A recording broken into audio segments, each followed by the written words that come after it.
Salamlar dostlar, necəsiz? Bu Türkiyənin TV'ləri yadınızda olsa, Qarabağ savaşı sırasında ki, İran Ermənistana dəstək verirdi.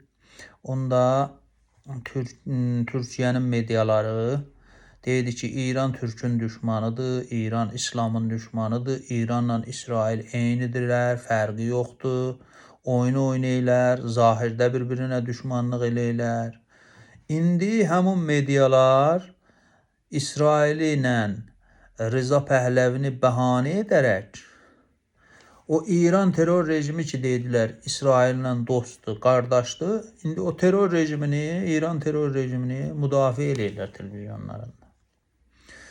Qardaş, Güney Azərbaycana dəstək verməyəsiniz. Ən azından bu terror rejimi, Türkün düşmanının yanında da durmayınaq. Bu nə siyasətdir? Bu da hər kim baxsa elə bizə eşşək deyər də. Cumhuri İslamı qurulduğu günündən Türk düşmanlığı eləyib, Türkiyə düşmanlığı eləyib, Azərbaycan düşmanlığı eləyib. Qurulduğu günündən ta bu günəcən, bundan da sonra qalsa eləyəcək. Hər seri İran terror rejiminin pis günündə bir bəhanə ilə gəlirsiniz, İran terror rejimini müdafiə edirsiniz. Bu nə siyasətdir?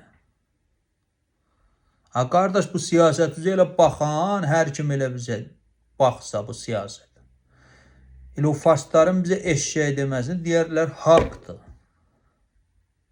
Beləncə olmaz ki, bir ölkə bizə açıq şəkildə düşmanlıq eləyə, tarixi günündən, yaranış günündən Türk düşmanlığı eləyə, sonra da biz elə Güney Azərbaycanlısı olsun. İsraili bəhanə ilə İran terror rejiminin. Sonra başqa gün Güney Azərbaycan. Urmu gölü belə oldu, mədənlərimiz belə oldu. Bu doğru düzgün siyasət deyil ki, qardaş. Biraz siyasətinizi düzəldin.